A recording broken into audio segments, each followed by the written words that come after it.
Boa tarde, galera. Estamos aqui começando mais um Conversa de Plantão. Como de sempre, eu sou o Gustavo, esse é o Jonathan e hoje a gente tem um convidado mais do que especial aqui que eu vou deixar para o Jonathan, então, apresentar para a gente. Bom, a gente está com o nosso professor, o nosso queridíssimo professor, Dr. Celso Miller Bandeira. Ele é cirurgião de cabeça e pescoço e o senhor pode se apresentar melhor do que eu. Vamos lá, professor. Que Pode ficar à legal, vontade. pessoal. Antes de mais nada, eu queria agradecer a oportunidade de vocês, uma bela iniciativa de sempre estar informando as pessoas. Eu acho que o nosso papel antes de ser médico é ser, de alguma maneira, um vetor de informação, né? Meu nome é Celso Miller Bandeira, eu sou médico, cirurgião de cabeça e pescoço, fiz a minha graduação na Universidade Federal de Juiz de Fora, Minas Gerais, em 1993.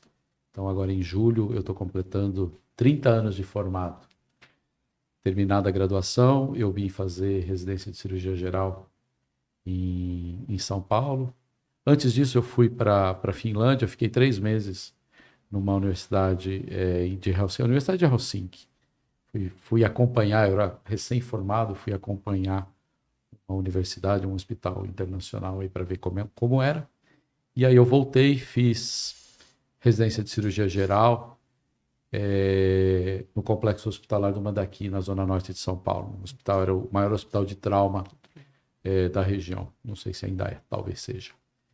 E depois eu fui fazer residência, que na época não era residência, eu fui da primeira turma de estágio, eu fui o primeiro estagiário de cirurgia de cabeça e pescoço, de um serviço de cirurgia de cabeça e pescoço que havia sido montado na PUC de Campinas, na Pontifícia Universidade Católica de Campinas. Lá eu tinha o meu chefe, um grande amigo, uma pessoa que eu devo tudo a ele. Ele tinha um amigo em São José dos Campos, que tinha sido colega de residência dele, que estava precisando de alguém para vir operar aqui em São Paulo, aqui em São José, a quem eu também devo muito, o Dr. Braconi, muito conhecido aqui na cidade. E de lá para cá eu estou. Desde 1998 casei, tive filhos e agora estou dando aula para vocês. Sorte a nossa, inclusive. Mas muito bacana, muito legal a história. Principalmente é diferente, né? Você falar que foi para a Finlândia, né? Que a gente ouve assim, vai para fora, sempre procura também outros centros, principalmente Estados Unidos e tudo mais. Ter escolhido o Hospital de Helsinki, achei um pouco diferente, mas legal. Essa escolha foi da IFMSA. Então, a International Federation Medical Student Association, né? Houve uma oportunidade e eu meti as caras, assim, não sabia nada. Imaginei que lá era o país dos sonhos. E eu fui no verão, ainda bem que eu não passei frio, fiquei 3 meses lá. Essa história é uma história muito legal. Eu saí do baile de formatura, de smoke e tudo, fui para o aeroporto. Foi direto. Legal. Fui direto. Aí eu voltei em outubro, e aí eu tive um tempinho para estudar tal, para começar as provas de residência. E aí eu entrei em janeiro. Em janeiro eu comecei a fazer cirurgia geral. Caramba. E qual foi a idade que o senhor entrou na faculdade assim? 27 anos. Ah, então o senhor entrou um pouco mais... Bem mais velho. E por que isso aconteceu? Bom, para contar um pouquinho dessa história, eu venho de uma família de dentistas. Meu pai era dentista, o meu avô, pai dele, era dentista, a tia dele era dentista, o meu irmão é dentista, e eu pensava em fazer odontologia. Então, estava tudo programado para eu dar continuidade, né, ao estudo de odontologia. Só que na época eu não gostava muito de estudar. E aí o meu pai virou para mim e falou assim: Celso, você falou que está querendo fazer odontologia, mas você não gostaria de fazer um curso profissionalizante, alguma coisa que te mostrasse alguma coisa a mais? E já que você quer fazer alguma coisa da área de saúde, por que você não faz um curso técnico? Naquela época da década de 70, 80 se fazia muito curso técnico, né? E eu fui fazer um curso técnico de enfermagem. E fiz o meu 2º grau como curso técnico de enfermagem. E desde o primeiro ano, 2º e 3º, desde o primeiro ano a gente tinha estágio no hospital.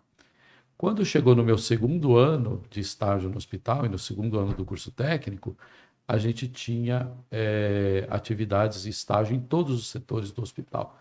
E no 2º ano era centro cirúrgico. Quando eu fui para o centro cirúrgico, eu me apaixonei por cirurgia. É isso aqui que eu que eu quero ser, criei juízo, vi o sofrimento das pessoas, e o sofrimento das pessoas com certeza nos amadurece, né? Sim. E aí eu tive que chegar para o meu pai e falar, pai, não vou querer fazer mais odontologia, tudo bem? Mas isso me custou, né? Me custou porque o curso técnico, ele me dava muita matéria profissionalizante, mas a matéria básica para vestibular era muito difícil, né? O conteúdo era muito pequeno. Eu percebendo isso no terceiro ano do curso, eu fui fazer cursinho.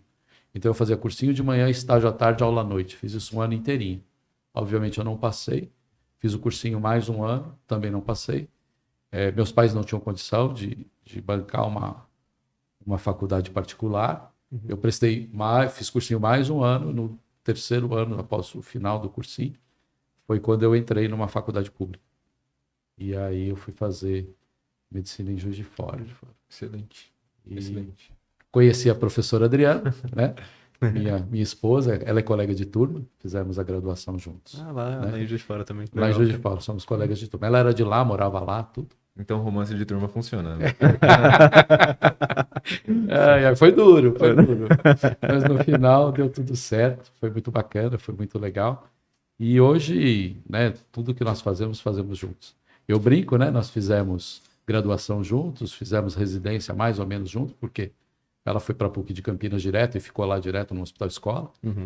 E viemos para São José, porque ela também não queria ficar em Campinas. A minha família é de Campinas hoje, mas ela não queria ficar lá. E eu já queria fazer atividade docente depois da residência.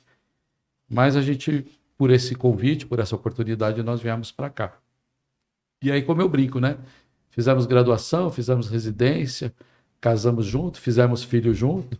Aí resolvemos fazer mestrado junto, fomos para São Paulo, fazer mestrado na Santa Casa.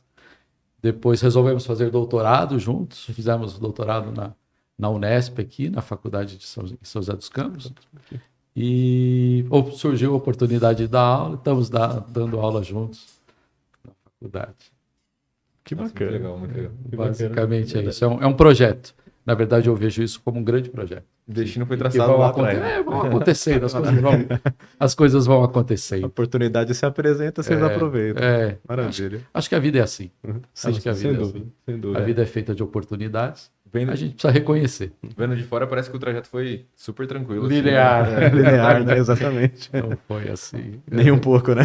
Não é bem assim. Né? Aí o senhor, então, terminou a faculdade, ficou esses 3 meses fora do país, depois voltou e passou direto na residência. Então, Sim. não ficou, Sim. não trabalhou. Não. Eu me lembro do meu primeiro plantão. Em outubro, em que eu fui fazer o plantão numa cidade chamada Jaguariúna. Fui dar um plantão perto de Campinas. Eu me lembro que num plantão de 12 horas eu atendi 70 pacientes, quase morri. Falei, meu Deus do céu, vai ser assim. E o pior, né? No meio do plantão falaram que tinha tido um acidente de trator, que ia chegar umas vítimas de um acidente de trator. Me lembro que eu fiquei desesperado. Por algum motivo não chegou. Foram para o Unicamp, mais fácil. Foram para algum canto diferente. Eu, como recém-formado ali, realmente... A reza foi boa, foi forte. Foi muito forte, exato. E eu acho que já dá para até fazer essa pergunta, fizeram essa pergunta no nosso Instagram. Vale a pena entrar direto numa residência de cirurgia geral ou é bom que trabalhe um tempo, pegue mão de plantão? Eu acho que é um caminho necessário. Pode não ser um caminho possível, mas ele é um caminho necessário, tá?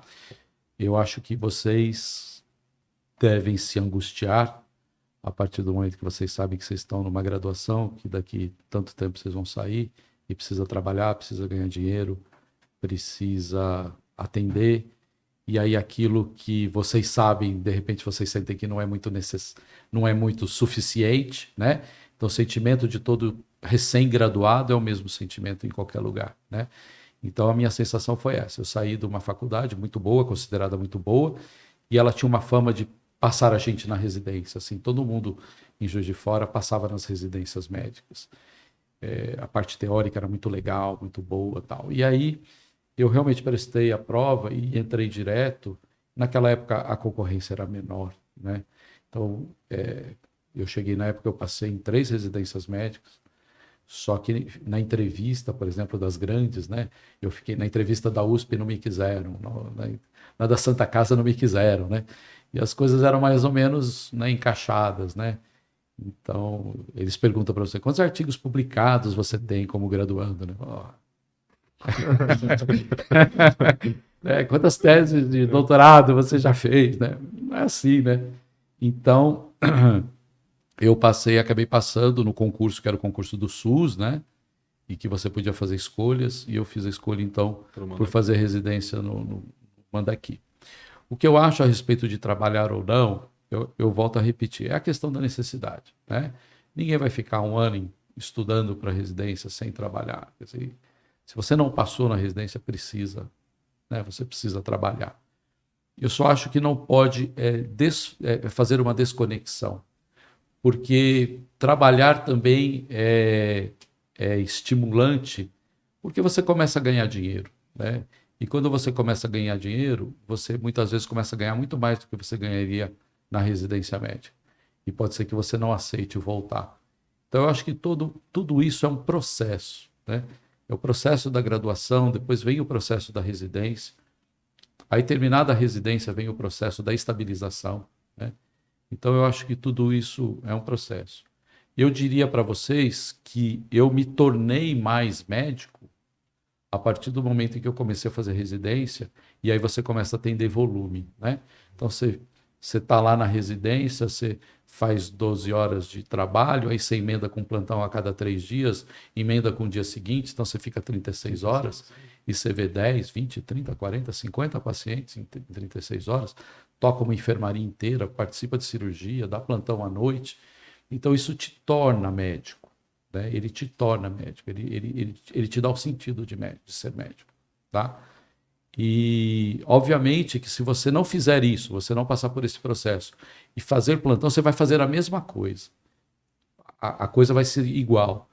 A questão é a questão de orientação, de preceptoria, de preparação, de quem vai pegar na sua mão. Eu diria que a residência, alguém ainda pega na sua mão. Alguém ainda vira e fala assim, olha, é assim que faz, tal. Então, eu diria que a residência, ela é um trânsito para a sua vida futura aí, né? Então, ela vai te dar uma noção teórico-prática. A faculdade, ela te dá uma noção teórica. A residência, ela te dá uma noção prática que vem aliada a uma teoria. E aí você se sente mais seguro. Quando eu terminei a residência de cirurgia em São Paulo, eu fui fazer plantão de cirurgia geral na cidade de Limeira. E era eu e um colega, os dois morrendo de medo. Ele tinha acabado de formar na PUC, a gente estava fazendo cabeça e pescoço junto. Ele morrendo de medo, eu morrendo de medo, a gente juntava os medos e ia dar um plantão de 12, 24, 36 horas no final de semana na Santa Casa de Limeira. Onde chegava acidentado à noite, chegava, né, uma série de pacientes vítimas de trauma e tal. Que eu já tinha aprendido 2 anos na residência, eu já tinha uma certa vivência, né?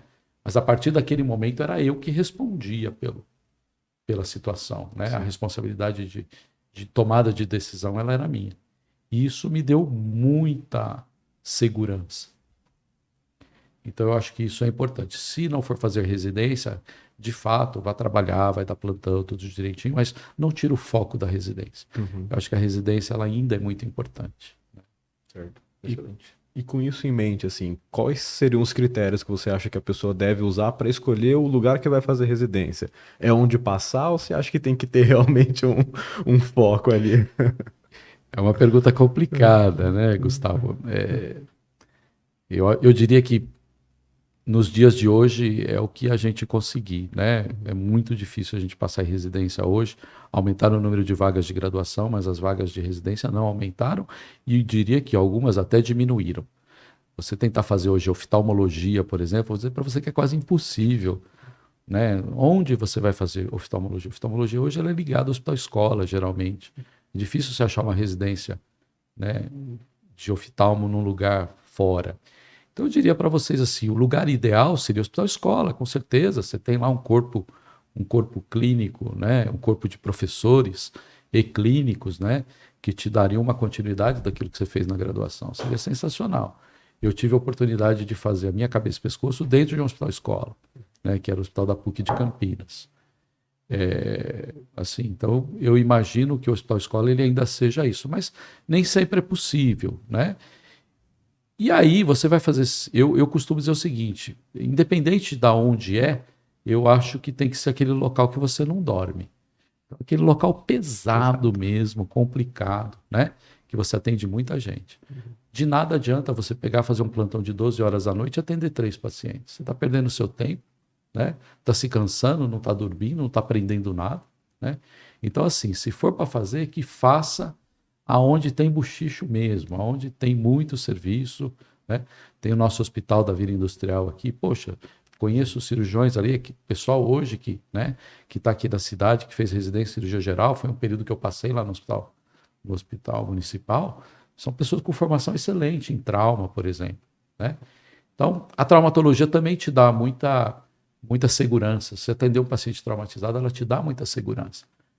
Então, é muito bacana, sabe? Então, é assim, fazer residência aonde? Aonde tem volume.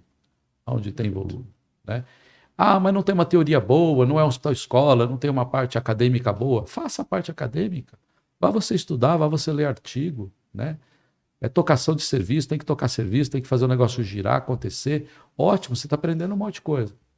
Aproveita as dúvidas, aproveita as falhas, aproveita as coisas e vai estudar teoria, né? Vai perguntar, vai em congresso, né? Acho que é isso. Muito bom. Perfeito, perfeito. Vou fazer uma pergunta aqui, que você falou que você vem de uma família de dentistas. Sim. E aí você foi para cabeça e pescoço. Bucomaxilo nunca pensou assim? Que genial sua pergunta. Como é a vida, né? E é por isso que eu falo que a vida ela se encaminha aí de seguir os passos, né? Pois é, olha só.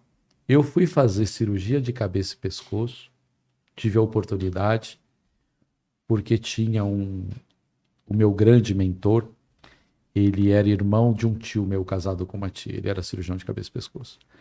E eu, na minha época de graduação, ele me convidava para participar de cirurgias com ele.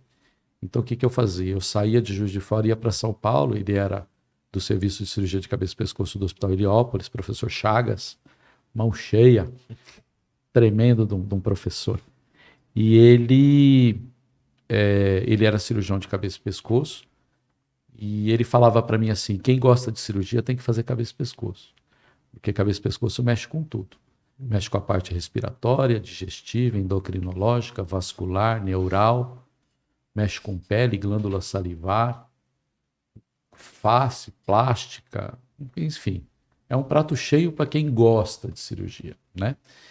E eu assisti as cirurgias dele, vi ele fazer laringectomia, glossectomia e tal. Eu fiquei encantado. Falei, é isso aí, né?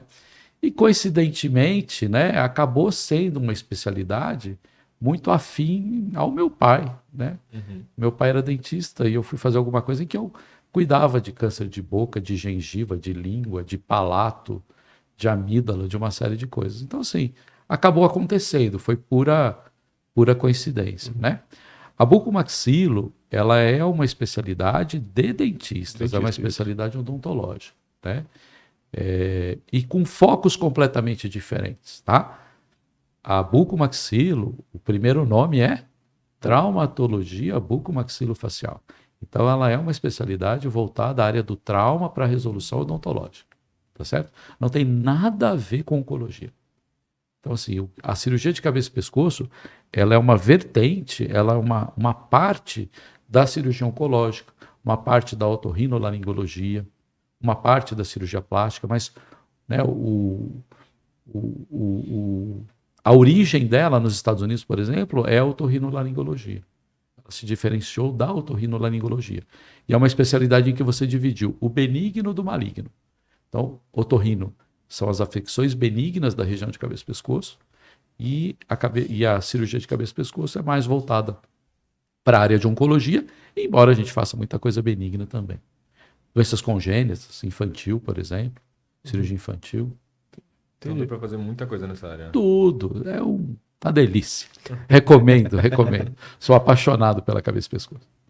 E como que foi a sua vivência na residência? Assim? Como que era a qualidade de vida? Você conseguia descansar? Como que foi pro senhor?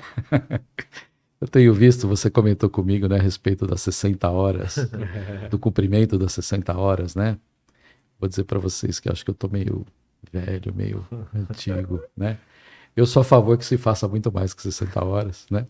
Se eu tivesse residentes sob o meu comando, eu, de certa forma, eu incentivaria eles a fazerem mais. Gente, tudo é muito rápido na vida da gente, tudo passa um piscar de olhos aí, né? E o que acontece? Esse período curto de residência, ele tem que ser aproveitado ao máximo, né? Se for para eu dormir, se for para eu dar plantão e for dormir no dia seguinte, o que eu ganhei com isso? Eu não ganhei horas, eu não ganhei plano de voo, eu não ganhei horas voadas, não é isso? O piloto não precisa ganhar horas voadas para pilotar um Boeing. Primeiro, ele é só primeiro oficial, né? Ele é, não sei como é que é o nome, mas a gente precisa de horas. Então, a residência, ela precisa de horas, né? Você se cansava? Pô, me cansava pra caramba, mas é assim, é a maneira de aprender, né? É a gente correr atrás de um sonho, correr atrás de alguma coisa, que a gente precisa de tempo, né?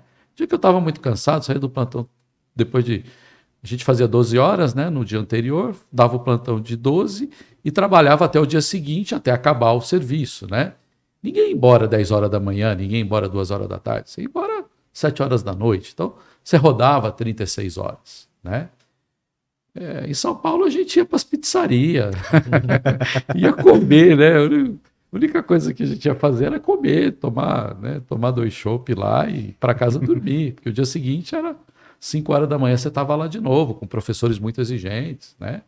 Na cirurgia geral eu fui aluno do professor Mano Speranzini, que é daqui de Taubaté, e ele era o nosso chefe da cirurgia geral lá. Então ele, sim, ele era o cara que... Pô, ele era o expoente da USP, ele era da USP, de Taubaté e tal. Estava lá como chefe do nosso serviço. Poxa, você tinha que aproveitar ele ao máximo, né? Ele fazia cirurgia ambulatorial com a gente, deixava a gente tirar lipoma e cisto sebáceo. E ele estava lá segurando na mão da gente. Não pode perder a oportunidade, né? Não pode virar e falar assim, estou cansado, vou para casa descansar, amanhã eu volto. Não, a vida não é assim, né? Consultório não é assim. Se você tiver um dia que operar a noite toda, no dia seguinte, você só vai poder escolher, fazer essa escolha de dormir, né, quando você estiver num patamar um pouco maior, né? Mas no começo de carreira a gente não é assim, não funciona assim. Eu respeito quem acha que precise, que é humanamente bom fazer e tal, mas não sei. E, assim, uma pergunta que nem estava no nosso roteiro, mas o senhor sempre me passou uma vibe, assim, de tranquilidade, paz e acho que é isso que o senhor me transmite, uma energia bem positiva, assim. É que, na prática, as pessoas mais antigas da medicina, assim, não são tão tranquilas quanto o senhor, pelo menos a experiência que eu tenho. Isso é uma parada que é do senhor ou o senhor desenvolveu com o passar do tempo, assim? A maneira como o senhor, por exemplo, fala com os alunos, nunca vi o senhor sendo desrespeitoso, nem rude, nem quando os alunos mereciam uma chamada, assim. E aí eu queria que o senhor falasse um pouco sobre isso, porque a gente tem um preconceito até com as gerações passadas em relação a esse quesito, assim. Bom, às vezes eu acho que a gente tem muito poder, mais do que a gente merece ou deveria ter, né? Eu vim de uma área, quando eu fui fazer o meu curso técnico de enfermagem, eu vi médico pisando em cima de enfermagem. Talvez o meu primeiro combinado comigo mesmo foi eu nunca vou pisar em alguém na enfermagem, jamais. E existe uma vaidade, uma questão de poder, de eu ser médico, de eu andar de branco. Vocês não me viram andar de branco, né? Não se usa mais branco hoje, né? Já usei. Mas assim, existe essa coisa, né? De você ser o doutor fulano de tal, de você ser isso e tal. Chegou um momento na vida da gente que você fala, nada disso importa. Importa é você ser feliz, importa você estar bem, né? E o que você falou me deixa muito contente, porque assim, quando eu fui para a faculdade, eu não fui para brigar com o aluno, né? Se eu for para brigar com o aluno, eu vou embora. O que eu vou fazer lá? Né? Então, na minha vida toda, eu sempre fui assim. Mas eu vou contar uma história que vai ser diferente agora. Eu era residente de cirurgia de cabeça e pescoço, eu já estava no hospital da PUC de Campinas, e eu dava plantão. Justamente, era permitido que eu desse um plantão de 24 horas, porque como não era remunerado o estágio de cabeça e pescoço, o meu chefe deixava eu dar um plantão de 24 horas para eu poder receber um salário. E fui dar um plantão, e nessa época eu dava plantão no pronto atendimento do Hospital Celso Pierro. E aí, uma vez, a gente lá dando plantão, aquele agito, aquela coisa toda, tal, e não para de chegar gente, aquela confusão. Chega abre-se a porta correndo do pronto-socorro, entra uma pessoa com uma maca, com uma senhora, e o cara desesperado, pelo amor de Deus, salva minha mulher, minha mãe, não sei o quê. E a gente olhou para ela e falou assim, o que está acontecendo com essa... Ela tá normal, né? Assim, numa primeira impressão, assim. Mas o cara deu tanto escândalo lá que eu me irritei. E eu me irritei e nesse meu poder de residente, né? E eu cheguei e virei pro segurança e falei assim, bota esse cara para fora. E aí o segurança, não, doutor, não, bota o cara para fora, ninguém consegue trabalhar aqui desse jeito, né? E eu, na minha arrogância, né? E botei o cara, e o segurança foi lá, convenceu o cara a sair e tal, papapá, o cara deu uma olhada para mim, assim. Bom, foi feito o atendimento, a senhora realmente não tinha nada mais grave e tal, mas ela precisava fazer exame, ficou lá para fazer exames durante a noite. No dia seguinte, deu 7 horas, era o final do meu plantão, chegou o plantonista, eu fui sair. Quando eu fui sair pela porta da frente do pronto-socorro. E na porta da frente do pronto-socorro estava essa pessoa me esperando. Por algum motivo que eu não sei dizer qual, essa pessoa não me agrediu. Ela ficou me encarando e tal, eu saí, meu carro deixei estacionado na frente do pronto-socorro, depois eu descobri, nunca deixo o carro na frente do estacionamento do pronto-socorro. Dica de ouro. E essa pessoa não me agrediu, tá? E eu fui embora. No dia seguinte, quando eu voltei para trabalhar, tudo direitinho e tal, alguém, numa conversa tal, assim, me falou que aquele cara era o chefe do tráfico de uma favela próxima lá da PUC de Campinas. Então, assim, para eu tomar um tiro não custou, né? A partir desse dia, eu comecei a gostar mais da minha vida, sabe? Eu comecei a gostar mais da minha vida. E aí, assim, eu cheguei à conclusão, né, que primeiro, todos merecem respeito, né? Segundo, que não te leva a nada. Então, assim, eu sou tranquilo mesmo. Eu fiz o meu curso de graduação tranquilo, passei por um período que eu achava que eu era melhor que os outros, mas rapidamente, graças a Deus, isso também rapidamente passou. Eu descobri que eu não era melhor que os outros, né?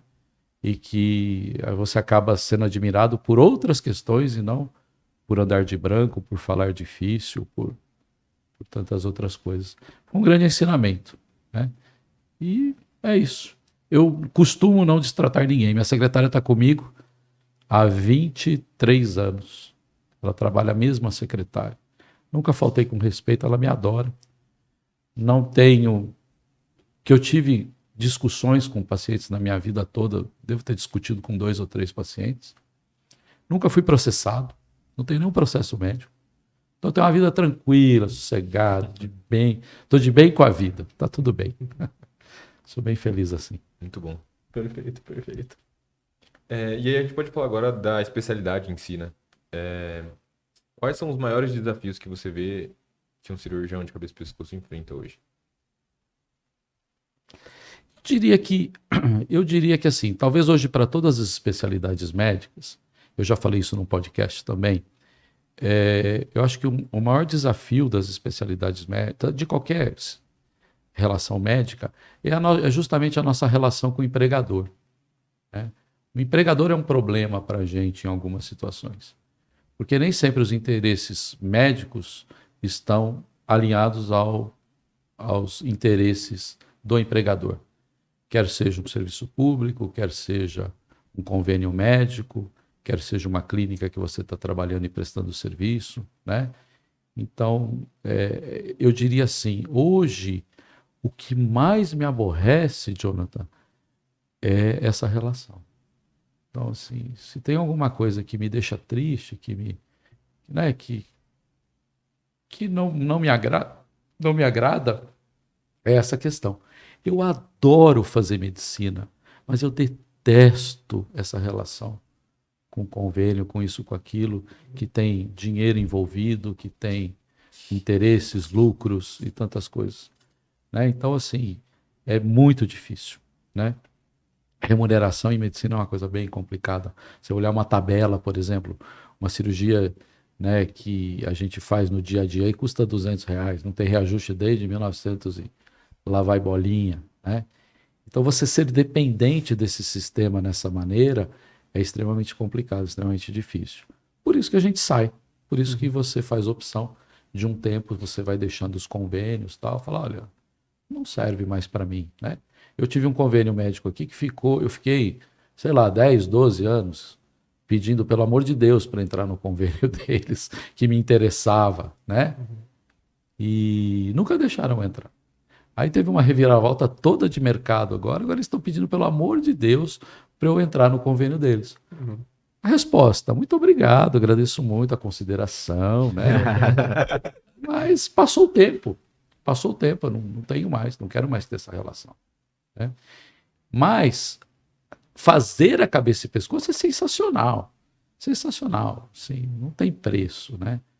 E acho que esse não tem preço é uma frase perigosa, porque é mais ou menos o que o convênio conta, o empregador conta. O empregador conta que você é apaixonado pelo que você faz. E aí você não precisa ganhar, né? Aí você não precisa de remuneração justa, né? E aí que é a questão. Os pacientes ligam lá, doutor Celso não atende mais isso, não atende mais aquilo. Então, olha, não atende, né? Então, assim, é uma outra fase, né? É um outro momento. Nossa, e é muito bom que o senhor chegou nesse lugar, né? De poder ter essa independência desse sistema. Todos nós temos a oportunidade de chegar. Acho que o maior problema é a gente querer que isso chegue muito rápido, né? É você começar a passar o carro na frente dos bois, né? É você tentar, de alguma maneira, você tentar abreviar isso, né? Então, eu acho que é o momento, né? Como eu falei para vocês, 30 anos de formado, cabelo branco, né? Então, você chega a isso, né? Poderia chegar mais rápido? Talvez pudesse chegar mais rápido. Mas será que eu não estaria pisando em cima das pessoas? Será que eu não estaria... Como é que seria essa trajetória, né? Eu sempre tive uma noção, acho que isso é importante vocês saberem. Eu sempre tive uma noção que se eu fizesse tudo direitinho, eu seria remunerado adequadamente. Nunca foi a preocupação maior ser remunerado. Eu falava assim, bom, se eu trabalhar, acordar cedo todo dia, eu vou trabalhar, vai dar tudo certo, né? E alguns muito bons, outros muito ruins, né? Dá certo ou não dá, né? Mas dá certo, eu acho que tudo dá certo. Agora, uma coisa que eu acho que já tocando nesse assunto, já que você falou, a gente precisa também ter uma noção que a gente não aprende na faculdade, é uma visão empresarial, né? A gente fala da medicina como um sacerdócio lindo e maravilhoso, e é mesmo. Quem faz o sacerdócio é maravilhoso, é muito bom, né? Mas tem um lado empresarial também, tem uma medicina empresarial. Você quer ser médico assistencial ou você quer ser médico empresarial? Então tem gente que tem dom para ser médico empresarial, né? E essa pessoa tem um outro nível, um outro patamar, né, de remuneração, de uma série de coisas aí. Aí é uma relação empresa. Me parece ser mais uma relação empresa. Muito bom. Já teve alguma cirurgia sua que você foi fazer e o convênio barrou material, barrou alguma coisa que você achava que era necessário e rolou algum estresse por isso? A pergunta é hoje ou pode ser temporal? Dias, assim, nos últimos 3 dias, né? Então, assim, eu acho que é óbvio, né? Isso acontece, né? Existem interesses financeiros por trás disso, né? E existem os interesses do paciente, tá? Então eu digo o seguinte, eu defendo o meu paciente. Então aquilo que eu acho que é importante, eu defendo o meu paciente. Mas nada também que não possa ser negociado, não possa ser conversado, não possa ser discutido e você não possa abrir mão ou o convênio abrir mão, né? Problema, aí, indo para um outro gancho aí, né? Médico odeia falar com médico, eu não sei por quê. Você vai passar um caso, você manda a enfermagem passar, olha, chama aí, pede uma interconsulta aqui com fulano de tal. Pô, por que você não liga pro médico? Você fala, olha, tô com um caso assim, tal. Você podia fazer a gentileza de ver para mim e tal. Médico não gosta de falar com o médico. Então essa relação também de médico com convênio também é complicada. O médico auditor te liga, né? E você briga com o médico auditor, você não está de acordo, e você isso, aquilo e tal. Os auditores que me ligam, eles têm um ótimo relacionamento com eles são super educados comigo, porque eu trato esses profissionais com educação. E a gente sempre negocia, olha, esse paciente é um paciente com câncer, esse paciente é um paciente com uma coagulopatia, precisa do material X, né? Você consegue liberar para mim agora, tal, papapá. Outra, né? Não faço cirurgia desnecessária, só faço cirurgia necessária e tal. Então, assim, eu consigo uma boa relação, mas existe sim, né? Existe um mercado muito grande nessa questão de material aí. E a gente precisa, faz parte, né? Faz parte do nicho aí, né? Faz parte do ecossistema. Então, o que a gente não pode achar é que tudo é resolvido com material, que você só precisa de material, né? Então ainda existe muita coisa aí, né, que a gente precisa. A tecnologia está aí, ela está aí para nos ajudar. Não sou avesso à tecnologia, não. Mas tudo é questão, por que você está pedindo material? Eu pergunto porque, na verdade, eu já tive do outro lado, porque eu trabalhava para a operadora de saúde, né? Então eu fazia a parte jurídica deles e tudo mais, e batia muita coisa disso, de insumo isso, insumo aquilo, a gente vai liberar o que está no rol da ANS, não vai liberar esse e tudo mais. Eu queria saber mais ou menos o lado do médico, como que é lidar com isso, como que é a negociação e tal. O que eu acho que a gente não pode ter é, primeiro, uma relação de enfrentamento que prejudique o paciente. Às vezes o paciente não entende nada do que você está falando. Eu preciso do laser, não sei das quantas, tal. E aí você fica numa situação, né, que complicado, né? Eu só faço cirurgia se tiver tal material, só faço tal coisa se tiver isso e tal. Você não está ajudando ninguém, né? Você não está ajudando ninguém. Então eu acho que é uma questão de, olha, eu vou continuar fazendo as mesmas coisas que eu faço. Se eu puder ter uma tecnologia melhor para fazer, eu vou fazer. Existe um outro lado aí que é a questão jurídica, né? Então, assim, você fez tudo pelo melhor do seu paciente, então eu fico imaginando isso, né?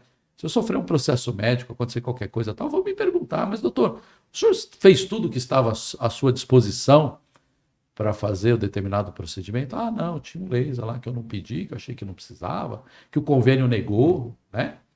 Então, acho que é tudo uma questão de bom senso e de registrar, né? Registrar, escrever. Olha, foi negado por esse motivo, foi negado por aquilo, não está no rol da ANS, né? Transferir um pouquinho da responsabilidade para o paciente também, né? Porque o paciente, ele também, na cabeça dele, ele tem direito a todas as coisas, né? E não é bem assim, quanto custa um convênio, né? Se você ficar usando o seu convênio, a sinistralidade do convênio vai aumentar e você vai pagar mais por isso lá na frente, né? Vai ser repassado. Só que as pessoas não pensam muito nisso, né? As pessoas acham que tudo tem direito, né? O Brasil é o país dos direitos, né? Nós temos direito a tudo, né?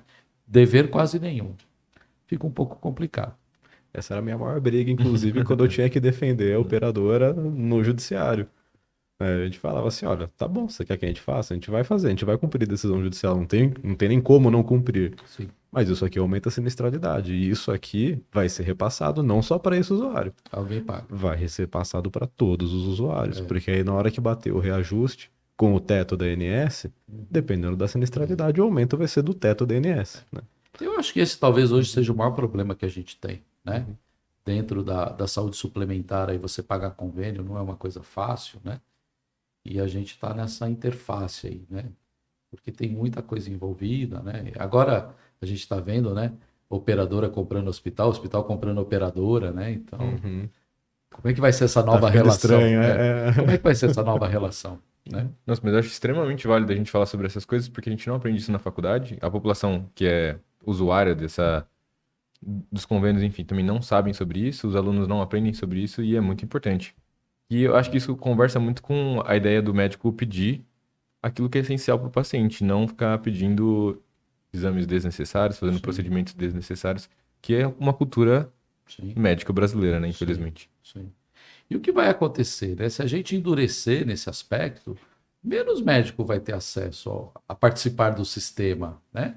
Se você chega e você entra num sistema em que você já começa a pedir uma série de coisas, a fazer isso, fazer aquilo, tal, o convênio vai virar para você, cara, obrigado, mas igual o seu tem os 200, eu vou procurar outro, né?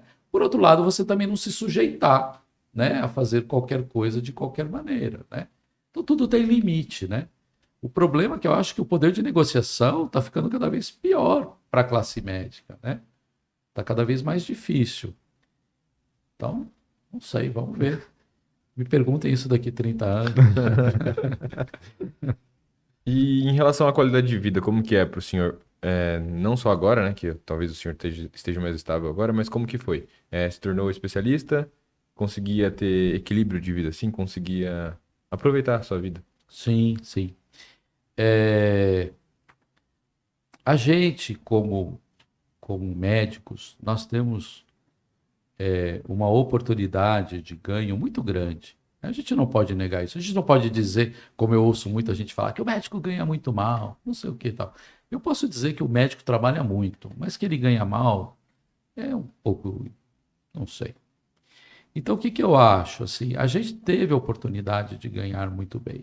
Na minha casa, 2 pessoas trabalhavam, né? Então, 2 médicos na casa. Então, a gente sempre teve uma possibilidade de ganho grande. Só que, como todo lugar, né? Como toda situação, você também começa a construir a sua vida, né? Então, você vai comprar casa, vai comprar carro, vai viajar, vai fazer curso, vai fazer isso, fazer aquilo, e tudo isso tem custo, né?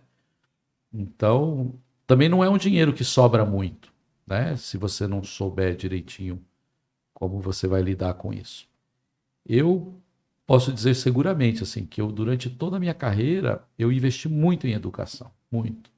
Eu sempre priorizei congresso, priorizei encontros, priorizei simpósios, priorizei viajar e aí eu aproveitava para tirar férias, lógico, né? Então eram oportunidades que eu tinha de aprender e ter o meu período de lazer. Mas eu dei plantão muitos anos da minha vida, né? E era plantão para pagar conta, né? Era plantão para os filhos estudarem bem, né? Para ter um bom plano de saúde, para ter. Eu nunca fui uma pessoa de ostentação nem nada, mas assim, dentro daquilo que eu trabalhava e trabalhava muito, eu queria ter um conforto. Eu não sou um cara de tomar vinhos caros, eu não sou uma pessoa de comer comidas extravagantes, né? De ter carros último tipo, mas eu tenho uma vida gostosa, assim, tenho uma vida tranquila, mas fruto de anos, né? Anos construindo essa questão. E é uma coisa que mais importante do que a maneira com que você viveu é a maneira com que você vai acabar. E acho que isso é importante, né? Como você vai acabar o seu final de vida, né? Você vai acabar tranquilo, sossegado? Você vai ter acumulado tanto dinheiro que você não teve oportunidade de ver seus filhos crescerem? Então é um equilíbrio, né? Família, né? Então família, filhos, tudo isso passa por aquilo que você fez ao longo da sua vida profissional. Parece que eu já acabei a minha, né? Vocês estão falando assim, parece que eu já acabei. Não, é que eu acho que já acabei a minha. o senhor já passou por desafios que a gente ainda vai Nem passar. imaginaria, Tem eu muita acho. coisa. Acho que A gente tem que muita coisa nem para imagina. viver para chegar onde o senhor está. Eu acho que tudo isso a gente tem que pesar, né? O quanto você trabalha, o quanto você desenvolve, o quanto você guarda, né? Porque se for para eu dar plantão 20.000 horas por mês, né? E não ver meus filhos crescerem, daqui a pouco a minha esposa enjoa de mim e fala, olha, é mais importante você fora de casa do que você dentro de casa, né? E vou dizer para você que isso acontece no dia a dia do nosso meio. Ganha dinheiro, ganha dinheiro, ganha dinheiro, acumula, acumula, acumula, acumula, e não viu o filho crescer, não, né? Então eu acho que isso é importante, né? É o equilíbrio, né? É o equilíbrio de energias aí, né? Economizar energias. Perfeito. E assim, pensando realmente assim na cirurgia de cabeça e pescoço, você veria assim algum perfil específico do aluno ou realmente também já do cirurgião geral que deve seguir? Ou acha que é abrangente, todo mundo que acha que se identifica não tem alguma coisa pessoal para se desenvolver assim para a área? Se você me perguntasse em 1992 se eu seria cirurgião de cabeça e pescoço, eu diria para você que eu não saberia. Quando eu fui prestar residência médica, eu prestei cabeça e pescoço, prestei vascular e prestei infantil, cirurgia pediátrica, que eu gostava bastante. E aí eu decidi, eu passei nas 3, mas aí eu decidi fazer cirurgia de cabeça e pescoço pelo que eu mais gostava, né? Eu diria para você que não tem um perfil específico. Nossa, o Jonathan tem perfil para ser cabeça e pescoço, você tem perfil para ser oftalmologista, né? Não tem isso, né? Tudo é um aprendizado, tudo é uma possibilidade de aprendizado. Eu sabia que eu queria fazer cirurgia, mas eu nunca fui bom tecnicamente de mão, assim, na escola. Faz aí um trabalhinho com manual tal. Eu nunca fui bom disso, né? Não conseguia, assim, não era uma preocupação. Quando você entra na residência, aí, portanto, é importante o número de horas que você fica treinando, né? Aí conta, porque daí você desenvolve habilidade, né? Então, assim, obviamente, pessoal, que quando eu comecei a residência de cabeça e pescoço, eu não entendia nada daquilo que eu estava vendo, né? Eu tinha lá um piloto, eu tinha um comandante que falava para mim, olha, isso aqui é isso, aqui é isso, assim que faz. Existe uma padronização, existe né, uma maneira de fazer, né? Que qualquer um é capaz de aprender. E eu vou falar isso sem nenhum tipo de situação para eu me gabar. Mas é muito fácil, fazer o que eu faço é muito fácil. Muito fácil. Difícil é tocar violão, como eu sempre falo para os meus pacientes. Não consigo botar 3 notas num violão. E aquilo que eu faço é muito fácil. Agora, é fruto de um treinamento, é fruto, né? Todos têm condição de fazer. Então, assim, eu acho que talvez na medicina o mais importante, na graduação, seja você definir o que você quer fazer. Você quer fazer clínica ou você quer fazer cirurgia? Ah, eu gosto dos dois. Ótimo, tem especialidade para os dois também. Vai fazer uma especialidade clínico-cirúrgica, né? Então, essa escolha, ela depende de várias coisas. Ela depende das oportunidades que você tem, ela depende daquilo que você quer fazer. Você quer dar plantão o resto da sua vida? Pô, maneiro, adoro dar plantão, vou ver trauma, vou ver estrupiado, vou ver isso, aquilo, tal, papapá, é a minha vida, eu quero emoção, adrenalina. Legal, vai fazer, né? Ah, não, olha, detesto, ó, meu sono é super complicado, eu não consigo dormir direito, tenho dificuldade, o dia seguinte eu tô um lixo, não quero dar plantão. Então, tudo são opções, né? Opções. Mas eu diria assim, quem gosta de cirurgia, pensa com carinho em cabeça e pescoço, porque é uma especialidade muito bacana, muito bacana. E aí, falando, já que a gente está falando exatamente nesse quesito, o que um cirurgião de cabeça e pescoço pode fazer? Tudo aquilo que ele é treinado. Nada além disso. Nada além disso. O cirurgião de cabeça e pescoço, ele, como eu falei, é uma especialidade oncológica, né? Que visa o tratamento de doenças como tumores, neoplasias malignas, câncer de boca, faringe e laringe, cânceres de pele, cânceres de glândulas salivares. Então, basicamente, a gente foi treinado como um especialista oncológico. A gente opera com métodos oncológicos de cirurgia. Tá? Excelente. Essa é a questão. Aí, eu ainda vou fazer, por exemplo, no dia a dia do consultório, o que a gente opera, né? O que chega no consultório? Chega tireoide. Então, a gente opera, a maioria das cirurgias é tireoide, glândula salivar, né? Quando você está no serviço público, no SUS, aí você está pegando boca, faringe, laringe, tumores grandes, avançados de pele, né? Glândulas salivares, tá? No consultório, ele é mais tranquilo, o consultório é mais sossegado. E eu agora, não sei porque também me descobriram 3 anos, uns 2, 3 anos para cá, me descobriram como um cirurgião de cabeça e pescoço que era capaz de operar crianças. E aí eu estou operando lá no nosso hospital do GAC aqui, né? Adoro o hospital do GAC. Legal. E eu estou desenvolvendo uma outra área. A gente operava criança, mas operava menos. E agora eu tenho operado bastante criança. Tem sido assim um prazer enorme.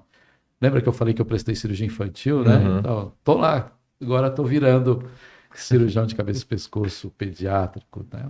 Muito bacana. Nossa, muito legal. Sensacional. Conseguiu casar as duas opções. Aí. No final tudo dá certo, né? Exato, No exatamente. final tudo dá certo. Então, basicamente é isso. Acho que Certo. A gente teve uma aula com o senhor, que eu estava até comentando, que era sobre retalhos e tudo mais, e aí eu acho que um paciente seu teve câncer na língua, e aí teve que retirar e reconstruir, e eu achei aquilo sensacional. Eu já tinha visto alguns cirurgiões que são mais cirurgiões plásticos, assim, fazendo reconstrução e tudo mais, mas eu fiquei, assim, fascinado. Eu não sabia que a cirurgia de cabeça e pescoço podia fazer esse tipo de coisa. Obviamente que eu acho que deu um medinho ali vendo aquela aula, porque é um procedimento muito louco, mas eu achei muito legal. Justamente por ser uma especialidade oncológica e por a gente sempre visar a ressecção do tumor com margem de segurança, né, com uma margem cirúrgica adequada, a gente sempre faz grandes ressecções na especialidade, tira grandes quantidades de tecido, seja pele, subcutâneo, músculo e eventualmente osso, né? E você precisa fazer algum tipo de reparo, tá? Então, lá na minha residência, quando eu fazia residência de cirurgia de cabeça e pescoço, a gente fazia retalhos normais, comuns, mais simples, né? que a gente chama de retalho de vizinhança, que vocês viram lá, e os grandes retalhos de músculo peitoral maior, que é um músculo que bastante versátil, que a gente consegue colocar esse músculo do peitoral em qualquer lugar. Então a gente conseguia fazer reparos de grandes defeitos. O meu professor, foi justamente ele quem fez essa técnica. É a primeira vez lá no Hospital Heliópolis, então ele gostava muito porque aquilo resolvia qualquer problema, tá? Mas a evolução foi adiante, né? E aí se começou a fazer o tal dos retalhos microcirúrgicos. Acho que o que eu mostrei para vocês lá foi uma reconstrução com retalho microcirúrgico, né? Microcirurgia é outra coisa, tá?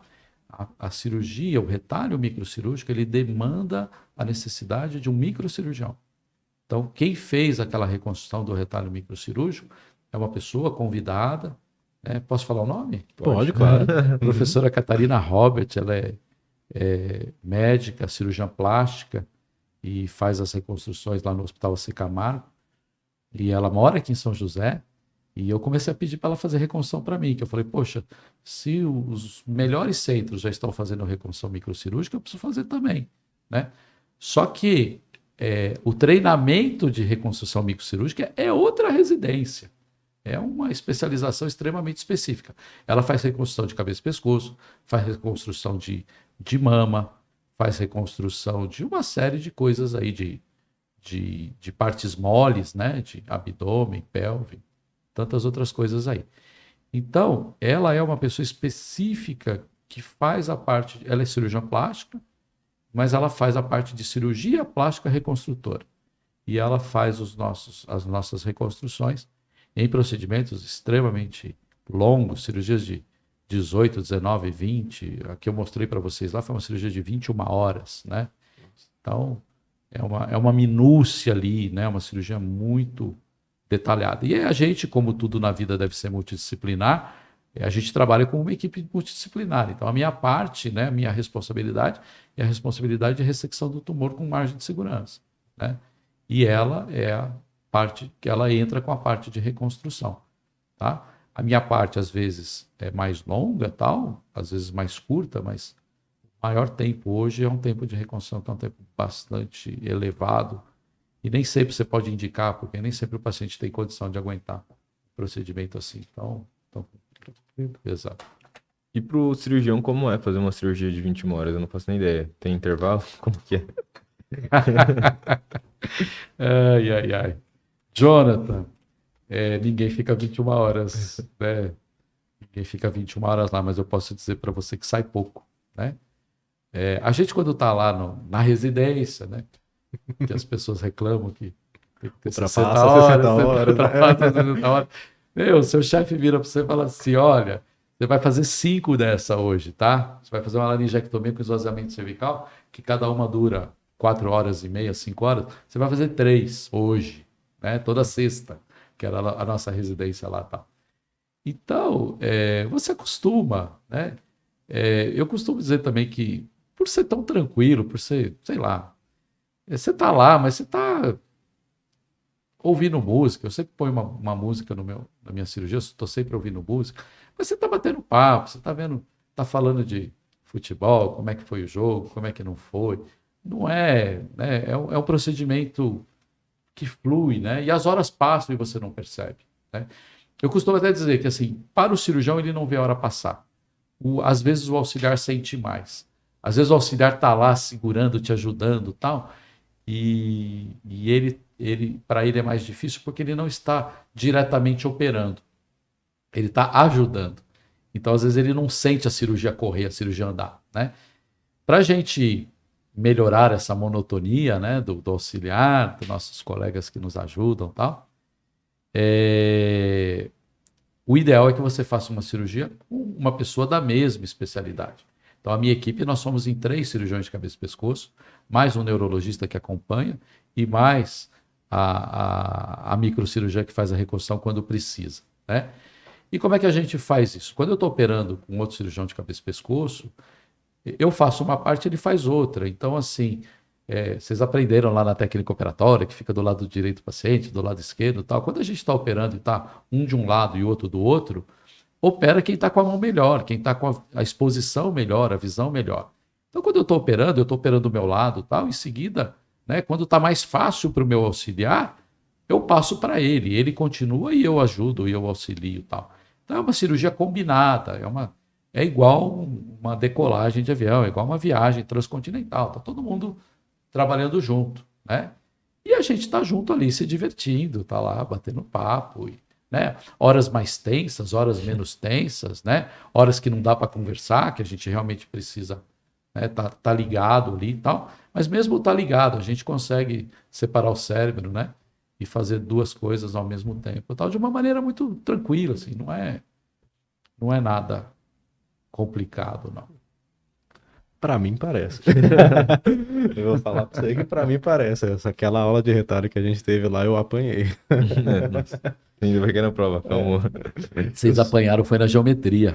Sim, Vocês não apanharam no retalho. Exatamente. Né? Vocês apanharam porque tinha um conceito de geometria. Foi a proporção ali que pegou, sem dúvida. Exatamente, isso aí. Queria só retomar uma coisa que eu acho que é legal pontuar, porque às vezes a gente tem essa ideia realmente na faculdade que quando você vai para residência, como você já é médico, é sua obrigação pelo menos já saber um pouco, né? Ou às vezes até saber mais do que um pouco da especialidade que você está fazendo. Então acho que é quando você fala que na residência tem um mentor, tem ali a pessoa que vai te ensinar, então você realmente não precisava saber nada. Sim. Eu acho que é uma coisa bem interessante da gente ter pra gente e para tranquilizar, acho que também o coração da galera, né? Sim. Que acha que tem que abraçar tudo agora, porque eu tenho um pouco dessa visão da medicina, que é um curso denso e que me dá um certo desespero de deixar algo passar. Né?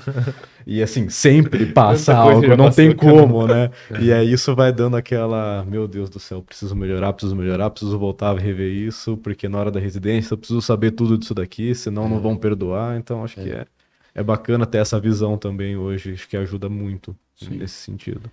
Vou dizer para vocês que eu aprendi anatomia operando, né? Então eu aprendi anatomia, mas aprendi lá no primeiro ano, pessoal, né? Sim. Aí eu fiz mais 5 anos de faculdade para entrar na residência. Para entrar na residência de cirurgia geral. Cirurgia geral a gente via pouca cabeça e pescoço, né? Então, eu fui aprender anatomia de cabeça e pescoço operando, né? E meu professor não ficou enchendo o meu saco lá. O que é isso aqui? É um processo, né, é um processo de aprendizado. Uma hora você aprende uma coisa, outra hora você aprende a outra. Você esqueceu uma, vai reforçar na próxima, até chegar o momento que você não esquece mais, né? Então, basicamente é um processo de treinamento. E é por isso que é importante a residência médica, né? A residência médica serve para isso, para você sedimentar conhecimento, né? Perfeito. E hoje o senhor se sente... Senão não precisava fazer residência. É porque tem muita dessa discussão. Se eu já sei tudo, eu não preciso fazer residência. Tem muita dessa discussão, né? De pós-graduação e prova de título ou residência, né? Uhum. Eu vejo que muita gente acaba indo por esse caminho da pós para tirar o título, para poder se anunciar, né? Como especialista. Perigoso, hein? A gente está trocando residência médica por curso. Por curso de final de semana. Por curso teórico, né? Acho que é o maior medo esse. Prestem atenção nisso. Viu? Prestem atenção nisso. Perfeito. Porque vocês vão ter o conhecimento de um final de semana e não vão ter o conhecimento de uma residência médica. Isso precisa ser pensado. Eu acho que um dos problemas disso, especificamente, é rede social. O Instagram engana muito o paciente. Porque o paciente não sabe quem é especialista e quem é... Sensacional. Fez pós-graduação. Porque a partir do momento que você faz a prova de título, aí você já pode pegar o RQE, né? E aí você pode se vender do jeito que quiser na mídia, né? Eu sou da geração que não podia sair nada, a gente não podia fazer a mínima propaganda, né? Nem cartaz de clínica, tinha regras, ainda tem regras para você colocar seu nome, né? Então, assim, e é triste essa coisa, porque assim, hoje a gente vê, você falou do Instagram, né? Então você pega, por exemplo, alguém que fez residência médica, ele coloca lá como cardiologista. E o cara que fez um curso de pós-graduação, não sei o que, ele não pode usar o termo especialista. Então ele vai usar o termo cardiologia. Quem percebe isso? Ninguém. Só quem sabe. Ninguém percebe, só quem sabe. Ninguém vai atrás do RQE também, né? Poucos são os pacientes que depois que passam, realmente vai a RQE, significa isso. Podemos até inferir, não, mas o cara fez um bom curso, é um cara bem intencionado, fez direitinho, não conseguiu fazer residência, mas fez, né? Tudo bem. Mas a gente tem que ter noção disso, né? A residência médica, ela foi feita para sedimentar o conhecimento, né? Agora, se você vai fazer um curso de final de semana e você se coloca como especialista no Instagram, sinto muito, a culpa não é a culpa não é do Conselho Regional de Medicina, a culpa é da pessoa, da formação da pessoa, da própria sociedade que aceita isso, Sim. né? Da própria sociedade. Como é que você vai fiscalizar tudo isso, né? Vão entrar em toda a página de Instagram agora, ver o que o cara é, o que o cara não é e tal. Nós estamos num mundo muito diferente, pessoal, daquilo que eu formei. Muito diferente, né? Naquela época tinha fiscalização no consultório, a pessoa ia lá, fazia fiscalização. Quem é você? Cadê seu diploma? Cadê sua prova de título? Cadê sua especialização? Cadê o seu certificado da AMB? Né? Hoje eu não sei mais como é que é isso. Acho que não tem como ter esse controle mais, não. Acho que até tem, mas não... Tem que ter, né? Mas a gente tem que entender que tem uma dificuldade aí. E me preocupa muito essa questão. E é por isso que eu não entro no Instagram nessa velocidade que o pessoal entra, né? Eu contratei lá uma empresa de marketing. Vamos fazer um marketing e tal, não sei o quê. O meu maior marketing é os 30 anos que eu tenho, né? Não preciso fazer mais marketing, mas vou deixar meu nome lá, uma lembrança, alguém olhar tal, né? E aí o cara começou a me cobrar conteúdo. Vamos fazer conteúdo. Meu, era tanto conteúdo. E assim, eu tinha que fazer tudo de novo, porque o conteúdo estava ruim. E aí começou a me chatear, assim, sabe? Então eu não tenho conteúdo no Instagram. Minha paciente outro dia, mandei um negocinho, minha paciente já... 2 minutos, pessoal, eu postei um negócio, mas não deu 10 segundos a minha paciente. Pô, você devia postar um negócio, você devia estar no YouTube, com vídeos no YouTube, para ajudar a população e tal. Sim, legal, bacana. Também acho que é válido isso, né? Mas, sinceramente, eu não tenho tempo para ficar fazendo vídeo de YouTube, ficar fazendo, né? Como, sei lá. Eu acho que existe um marketing muito grande nisso, né? E a gente tem que tomar um pouquinho de cuidado, né? Com essa questão. Meu maior marketing hoje é o meu nome. Eu acho que é um choque de realidade, assim, de gerações mesmo, porque pra gente não tem como fazer medicina fora do Instagram. E pro senhor, o senhor faz medicina fora do Instagram tranquilamente. Exatamente. Jonathan, de fato é uma necessidade hoje, né? Eu não sou contra, não. Eu sou contra os exageros, né? Mas eu acho que é uma realidade. Quando eu cheguei na cidade, o nosso único marketing, que você não podia fazer nenhum, era o número do teu telefone, cara. Então, assim, o meu consultório, ele tinha um número de telefone que para onde eu fosse, eu levava aquele telefone junto. Porque era a única maneira que as pessoas tinham de me localizar, né? Eu fui ter um convênio médico aqui na cidade, que aquele convênio médico não tinha uma remuneração adequada, mas ele me dava visibilidade. Então, eu precisava de visibilidade, então eu tinha o convênio. Chegou um momento que eu não precisava mais da visibilidade, eu falei, olha, até logo, obrigado, muito legal, eu agradeço muito, né? Hoje, vocês não precisam ter essas coisas ruins. Vocês precisam ter convênio para vocês atenderem, né? Tudo direitinho e tal. Mas assim, vocês não precisam mais dessa visibilidade, porque a visibilidade é dada pelas redes sociais, né? Então, é uma nova realidade aí, né? Sim, sem dúvida. E realmente, o boca a boca antes vencia e hoje em dia só boca a boca não garante, não garante. Eu acho que até garante, mas a gente não tá acostumado mais com isso. O ponto que eu tenho é que, assim, para começar o boca a boca, você precisa ser visto. E aí, Isso. o boca a boca talvez ele continue o que a rede social comece, talvez, assim, entende? Faz sentido. Mas é isso, antigamente era bem mais dependente de boca a gente boca, passa né? por um processo de construção da carreira da gente, né? Em que o importante é que tudo dê certo, né? Que você não tenha uma desgraça de um processo médico, de um erro, né? Que você não cometa erro, né? Então, o que sobra é isso, né? Quer dizer, as pessoas ouvirem que você trabalha bem. E quem te dá bem essa visão é o serviço público. Então, quando você está atendendo lá na vila, você está atendendo no Hospital Pio XII, está atendendo tantos outros locais públicos aí, isso te dá visibilidade também, né? De falar assim, nossa, fulano de tal é um bom profissional. Para o bem e para o mal, né? Quando ele não é. Sim. Né? Mas assim, é isso que te dá visibilidade. Nossa, o doutor Celso opera aqueles casos complicados, tal, papapá, olha. Aí o radioterapeuta olha, fala, nossa, operou direitinho. Olha, não sei quem tá. Olha, sobreviveu o paciente está indo bem e tal. É isso que te dá visibilidade de qualidade, né? Isso é importante. Isso é importante. E para o mal também acontece. né? Então, assim, se você também não for um bom profissional, logo vão saber, né? Questão de tempo do cara virar e falar assim, olha, esse cara fala mais do que faz, né? Até acho que é mais rápido descobrir o Mais mal rápido. profissional do que o bom, viu? É verdade. Eu acho que até é válido uma reflexão. Porque o bom é um processo de construção. Sim, o mal Né? não precisa de muito Não para construir, não. precisa construir muito, exato. Eu acho que é válido uma reflexão que o senhor falou que o senhor não teve processos até hoje. Processos médicos. Sim, E muitos médicos jovens têm processos porque eles prometem uma coisa que eles não conseguem entregar, principalmente nas redes sociais. E eu acho que isso também tem a ver com isso. Tem muito hoje, o que é proibido mesmo pelo conselho, é foto de antes e depois. Porque a pessoa está prometendo uma coisa ali que foi um caso específico, a medicina não é exata. sim. E os médicos prometem muito, e aí, principalmente de plástico e tudo mais, e aí acabam não entregando o que o paciente quer, Sim. e aí leva um processinho depois, né? É. Ah, se entrar nessa parte aí, a gente vai ter que fazer um podcast só a parte disso para eu poder falar tudo que eu tenho de experiência. Você já viu. Tudo que eu já vi. Bacana.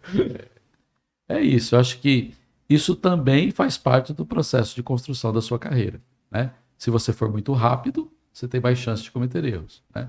Se você esperar as coisas acontecerem, né, você for mais consciencioso, acho que a chance de erro é menor. Né? Pode acontecer? Pode, claro, mas é menor. Faz sentido. E já que a gente tá falando de processo, de dinheiro, vamos falar de remuneração. Vamos lá. Como que o senhor enxerga o mercado hoje na sua área, remuneração? Em cirurgia geral e em cirurgia com especialidade, no seu caso? É deixar bem claro que ele não tá perguntando qual o faturamento do seu consultório, tá? É que é chato a gente perguntar disso, né? Mas não é exatamente isso. É mais questão de plantão, realmente, ou o salário, o faturamento médio, assim, né? Não precisamos entrar também muito em detalhes sobre, né? Vocês chegaram a ver uma projeção, uma avaliação de que o valor médio de remuneração da classe médica hoje é de R$30 mil? Não vi mesmo. Eu não sei onde eu vi isso. Bom, enfim, é uma notícia que eu tenho, oficiosa, não é oficial, que o salário médico hoje, talvez tenha naquele relatório, tem um relatório que o professor Ricardo distribuiu há pouco tempo, que é um relatório que ele mostra o perfil demográfico dos médicos, talvez eu passe para vocês depois, eu não abri aquilo ainda. Perfeito. Bom, enfim, como eu vejo a remuneração médica? Eu acho que a remuneração médica, ela também passa por dedicação, por qualidade, por tempo, né? Por uma série de coisas aí. O médico hoje falar que ele ganha mal é aquilo que a gente já comentou agora há pouco. A gente não pode dizer que o médico ganhe mal. A gente pode dizer que o médico trabalha muito. E ele tem oportunidade de ganhar porque ele trabalha muito. Né? Então, se a gente for pensar como o sistema nos paga, é bem complicado. Porque assim, o serviço público nos paga um salário, mas às vezes não nos cobra produtividade. O serviço de convênio te paga por produtividade, né? E aí a tendência é de você cada vez gerar mais para você cada vez ser mais remunerado. E a gente cai numa situação complicada, né?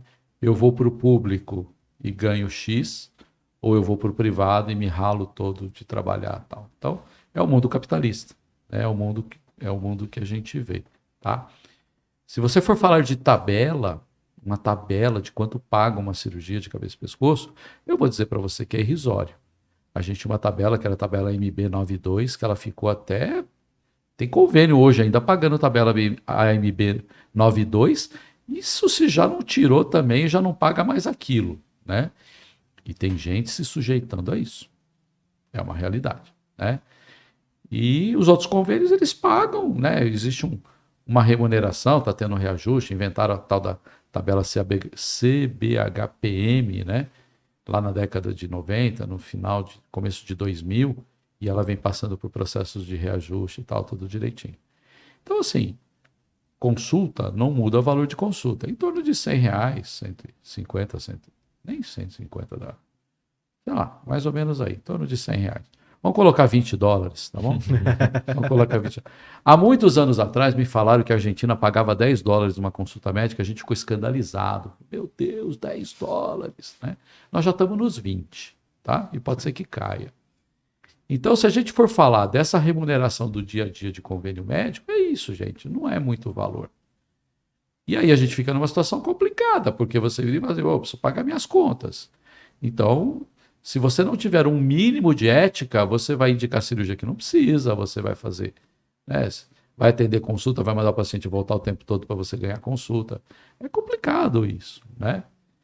Então eu acho que a gente precisa o tempo todo pensar em como sair desse sistema. Se esse não é um sistema que nos agrada, a gente precisa sair. E aí eu só vejo uma maneira da gente sair isso. Qualidade. Não tem outra. Não tem outra. Hoje eu posso cobrar o que eu cobro porque eu construí uma carreira que me permite falar assim, olha, meu trabalho vale isso. Você acha que eu estou valendo isso? Ah, eu acho que não, doutor. Foi então. Então, Aí complicou. então não vai dar para a gente conversar, né? Tá? Não, professor, eu acho que você vale, eu acho que você vale, seu trabalho vale. Né? Então, é uma questão de valores. Eu construí isso. Né? Ao longo dos anos, a gente vai construindo. Num primeiro momento, a gente tem que pagar a conta, pessoal. Né? Como qualquer outro. É trabalho, né? Nós não estamos desmerecendo nada, nós estamos falando de trabalho. Precisa trabalhar muito para a gente, né, conseguir tocar a vida da gente. Aí chega um momento que você fala, opa, peraí, agora eu saio desse convênio, agora eu saio disso, eu saio daquilo, isso aqui não está legal para mim, isso aqui está me sobrecarregando, estou ficando deprimido, estou ficando com burnout, estou ficando com isso, com aquilo e tal, e você vai num processo. Só que eu acho também que para você conseguir fazer isso, você também precisa enxugar a sua vida. A sua vida precisa ser mais simples, né? Então, assim, se eu quero comer lagosta toda noite na minha casa, caramba, eu preciso dar um jeito de comprar lagosta. E aí, para eu comprar lagosta, tem um custo, né? Mas se eu falar assim, não, tô tranquilo, olha, só como lagosta quando eu vou lá para o Nordeste, tal, uma vez só. Vai sobrar lagosta, tá? Beleza. Né? Então, tudo isso é um processo de prioridades. Né? O que é prioritário para mim hoje? Hoje, prioritário para mim é lazer. Né? Então, eu tenho segunda à tarde livre, tenho sexta à tarde livre, que eu vou fazer meus esportes, vou fazer minhas coisas, falar isso, daqui a pouco eu tenho academia. Tenho academia hoje. Então, assim, eu vou jogar meu golfe que eu gosto, eu vou fazer as coisas que eu quero fazer, vou viajar, né? E é assim que funciona, né? Agora, a remuneração, ela passa por isso. Se você acha que você está sendo mal remunerado, vai estudar mais. Vai estudar mais, vai se diferenciar. Né? Já está provado que quem tem mestrado e doutorado ganha mais no Brasil. Está provado isso. Qualquer estudo da FGV mostra isso. Né? Se você trabalha, se você tem uma especialização maior, você tem salários melhores. Muito bom. Perfeito. E Perdão, pode ir. acho que até uma coisa que eu tinha comentado com o senhor que a gente ia abordar, que não está no seu bloco de notas, é a trajetória do senhor até se tornar professor. Por que o senhor se tornou professor? E eu acho que vai ser bem legal. O senhor fala sobre isso. Faz parte de todo esse processo, né? Faz parte de todo um processo. Veja bem, quando eu cheguei em 98, quando chegou lá para o ano de 2008, 10 anos depois, eu já estava estabelecido aqui na cidade, já trabalhava, atendia convênio, fazia uma pancada de cirurgia, ajudava aqui, ajudava ali, não sei o quê, tá. Aí eu virei e falei assim, bom, cheguei no meu limite, né? Eu só preciso agora sedimentar o meu nome e tal. Algum dia, né? Um dia eu vou poder cobrar aquela consulta que eu quero cobrar. Tá certo? Fazendo parte do processo, eu imaginei, falei assim, olha, eu preciso me especializar melhor do que eu sou. Porque é uma outra coisa também, pessoal. Antigamente, você fazia curso de graduação, se era médico, era suficiente. Médico clínico geral é suficiente. Aí nós passamos por um processo que, assim, só ser médico clínico geral já não basta mais. Eu preciso fazer residência médica. Por que está todo mundo agora querendo voltar e não tá dando mais importância para a residência médica? É um processo, né? Então, assim, agora a sociedade exige que você não seja clínico geral e que você tenha uma especialidade. Aí depois que você é especialista, a sociedade exige que você tenha título de especialista, que não é todo mundo que tem residência médica e tem título de especialista da sociedade. Tem que fazer prova. Né? Então, tudo isso é um processo. Eu fiz graduação, fiz residência médica, fiz prova de título de especialista e o negócio foi caminhando. E aí chegou um momento em que eu virei e falei assim, não, eu já fiz o que eu queria fazer, está na hora de eu fazer alguma coisa diferente. E fazer diferente é voltar para a escola. E faz um bem enorme para a gente. Quando você tem uma certa experiência, que você já está um pouquinho mais, né, 10 anos, 15 anos de formado, você olha para trás e fala, putz, se eu fizer tal coisa, olha o passo que eu vou dar. Né? E aí eu peguei e fui fazer mestrado. Fui fazer mestrado na Santa Casa de São Paulo. Que é uma bela história esse mestrado também. Tem uma boa história para contar. E aí eu fiz o mestrado. Só que aí o mestrado não era suficiente no sentido assim. Era suficiente. Poderia virar e falar assim, estou feliz com o mestrado. Né? Mas aí um professor meu virou para mim e falou assim, mestrado não vale nada. Mestrado não vale nada. Você precisa fazer doutorado. Tá bom. Mas aí eu me animei realmente. Eu falei, legal, eu quero um título. Eu quero um título de professor doutor aí. Aí eu peguei e fui fazer. Eu falei, vamos fazer. Cheguei para minha esposa, vamos fazer. E assim, sempre com ela, né? Porque não dá. É mais difícil fazer sozinho. Sim. É mais difícil fazer sozinho, né? E aí eu já tinha sido convidado, e aí é a rede de networking que a gente faz, né? Eu já fazia parte do Comitê de Ética em Pesquisa da Unesp aqui, do Instituto de Ciência e Tecnologia da Unesp, São José dos Campos. E aí, dentro do Comitê de Ética, que eu já fazia avaliação de projetos éticos e tal, de pesquisa em seres humanos, tinha a oportunidade de fazer doutorado lá dentro. Prestei a prova, eu e a professora Adriana prestamos a prova e entramos. E aí nós fomos fazer doutorado. E aí nós acabamos o doutorado. Aí a gente falou, o que nós vamos fazer com esse diploma de doutorado? Não sei. Tá aí, ó. Tá aí. O que eu queria fazer? Eu queria estudar. Eu queria voltar a estudar. Né?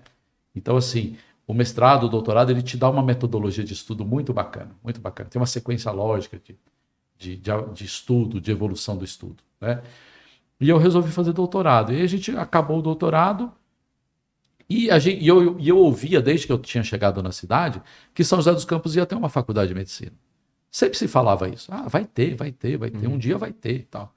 E eu fui me preparando meio que inconscientemente, assim, eu vou fazendo as coisas, vou estudando tal direitinho. Se abrir a faculdade de medicina, eu vou, né? E é que não foi quase na mesma época que eu terminei o doutorado em 2018. Quando começou a faculdade de medicina? Acho que foi 17, 2018, né? Foi 17, 18, né? Exatamente. A primeira turma forma agora, daí essa Exato, 17. Alguém 17, meio de 17. 17. Exatamente. Tá? Então, foi muito bacana, porque eu acabei o meu doutorado em 2018. Só que aí a faculdade tá, né, geralmente tem as matérias básicas e tal, e as matérias clínicas vêm depois. Se eu tivesse ido para a faculdade no começo, eu seria professor de vocês de anatomia, bioquímica, biofísica, coisa que eu não entendo nada. Anatomia eu ainda entendo, mas biofísica, bioquímica... A gente também não entende biofísica. E aí o que acontece? Eu culminou, né, com a chegada das matérias clínicas. Sim. E aí eu fui para a clínica cirúrgica, fui para a técnica operatória, né, onde hoje eu estou como professor dessas duas disciplinas.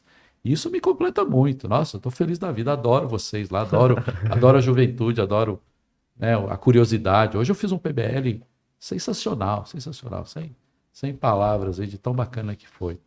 Ontem eu dei uma aula de técnica operatória à noite, demos uma risada, batemos um papo. Foi muito legal. As clínicas cirúrgicas que a gente faz, as práticas, né? É muito bacana. E como que foi esse processo até o senhor chegar na Humanitas? Como foi essa conexão aí? Como eu cheguei, né? Então, a Humanitas, o grupo de mantenedores lá foram meus professores. Eu imaginei. A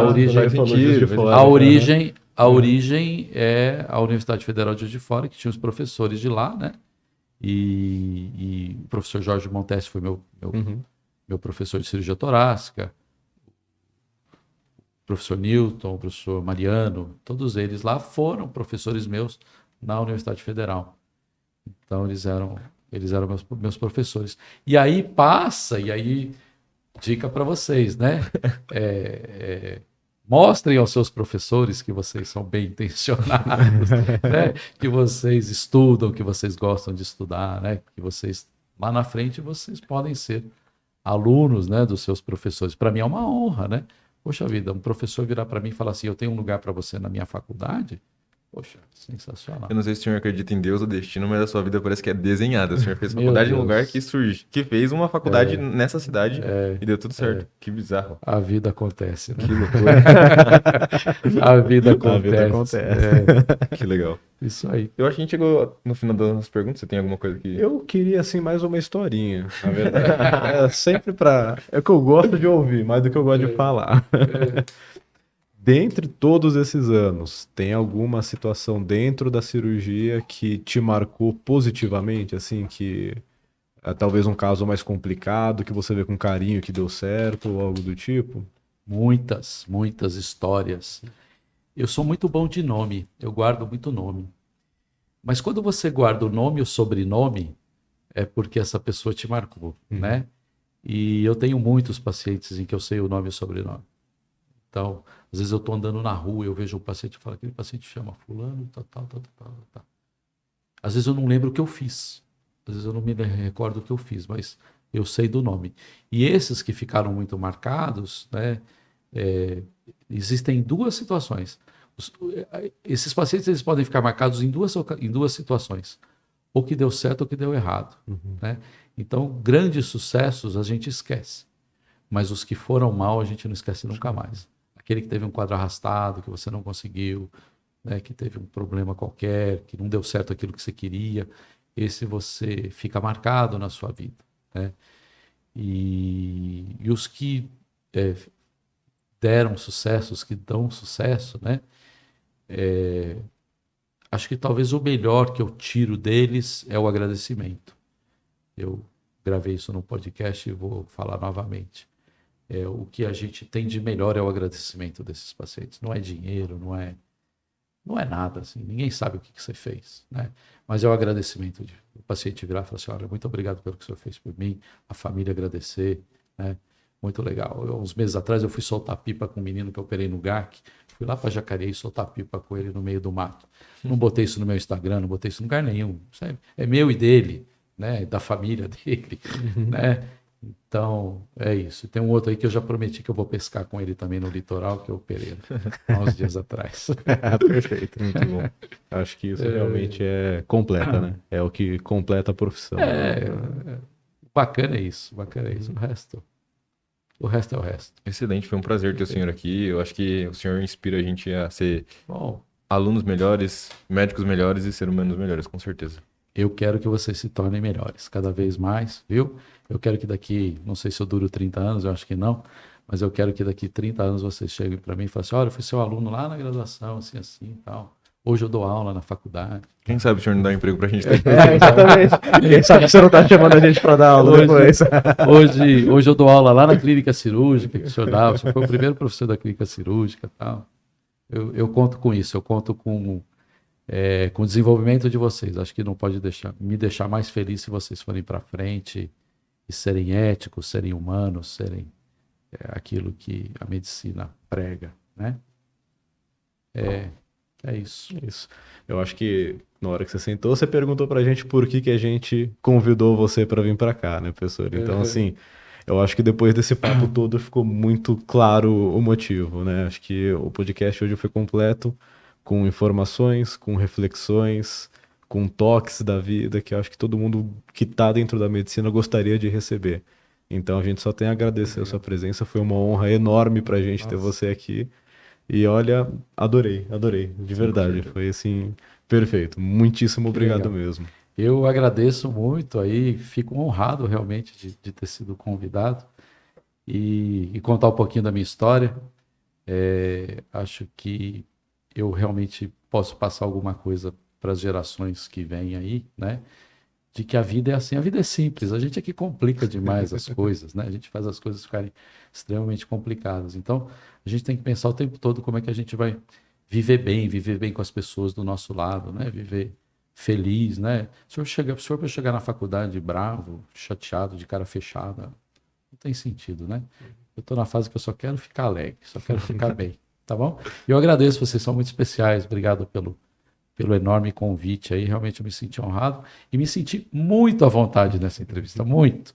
Falei exatamente aquilo que eu pensava e aquilo que eu gostaria. Agradeço o Jonathan, agradeço o Gustavo. Obrigado. E o Gustavo queria trazer chopp pro senhor aí. A É. gente falou, não, vamos colocar. Eu falei, não precisa um chopp, uma cervejinha aí, pô, sacanagem. Então tá bom. Valeu, Muitíssimo pessoal. obrigado. Muito Valeu, obrigado. pessoal. Aí, tchau.